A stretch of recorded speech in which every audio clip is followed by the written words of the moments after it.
Why CNC? I've been working with other hard tools before, like the grinder and the hacksaws. CNC is something that makes work easier. You just come and set a design on the machine, then you give it the command, and it produces something that is very clean, very nice. It's something that anyone can do. It's hautaitisho grade ati uambiwe lazima ukuwe na grade A, ukuwe na grade sijui gani.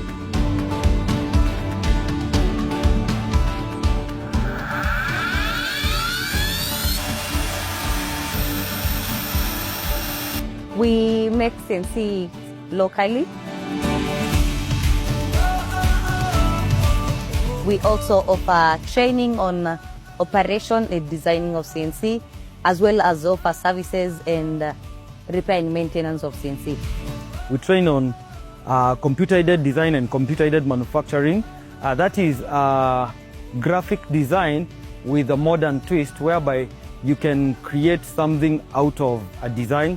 So we teach our students basically how to be creators and innovators and employers. CNC saa hii nasema nimerani vitu most. Najua saa hii naweza sema najua kudesign. Jua nafunza mtu kuhusu designing. They taught us everything actually, from the designing to the machine operation. Actually what it does, the beautiful things it can do, and what it will do in the future also.